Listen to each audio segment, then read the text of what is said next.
la chaîne de Mathématiques Sciences. Aujourd'hui, je vais présenter et expliquer une nouvelle vidéo. Cette vidéo donc tout simplement pour les premières en spécialité mathématiques. Et dans cette vidéo pour les premières spé maths, ici je vous propose d'apprendre à déterminer un vecteur normal à une droite. Ok, donc on va voir un petit peu comment ça marche ces choses-là. Et donc on va prendre trois exemples d'application directe de quoi. Ok, donc pour ceux qui voudraient s'entraîner, vous pouvez mettre la vidéo en pause. Donc pour déterminer pour chacune des droites dont on donne les équations cartésiennes, les vecteurs normaux correspondants. Et donc après on va voir comment ça marche. Sur ce donc, c'est parti mon kiki. Alors bon, pour déterminer un vecteur normal, plus précisément déterminer en fait les coordonnées d'un vecteur normal, la plupart du temps donc on va passer par l'équation cartésienne de la droite en question, dont il est question. Donc l'équation cartésienne de la droite, et à partir de celle-ci, on peut déterminer justement les coordonnées d'un vecteur normal. Et pour passer de l'équation cartésienne de la forme ax plus by plus c, ok, de cette forme-là. Et pour avoir le vecteur normal, c'est très simple. Et tout simplement, l'abscisse de ce vecteur normal se nommera, donc le nombre juste à côté de x, juste à gauche de x, et l'ordonnée de ce vecteur normal, c'est tout simplement le nombre juste à gauche de y, c'est-à-dire b. Ok, donc voilà, quand on a un vecteur normal, voilà la méthode pour passer de l'équation cartésienne à un vecteur normal. Donc là, concrètement, dans notre exercice, à chaque fois, le but, c'est d'identifier quel est le A, quel est le B, donc quel est le nombre à côté de X, quel est le nombre à côté de Y, et à chaque fois, donc, on en déduira le vecteur normal. Donc là, je regarde, le nombre juste à gauche de X, c'est 3. Ok, donc A, il vaut 3. Le nombre juste à côté de Y, donc juste à gauche, c'est 2. Ok, là, on a un plus, donc ça sera 2. Donc B égale 2.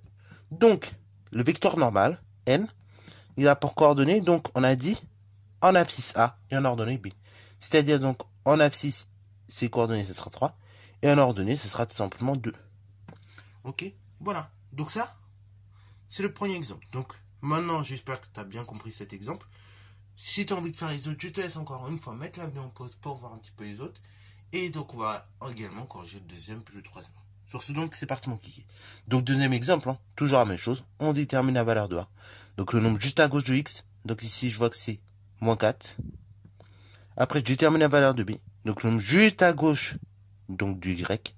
Donc là, c'est 5. Mais attention, il y a un moins devant. Donc là, aussi, je vais le prendre avec le moins. Donc ici, ce sera moins 5.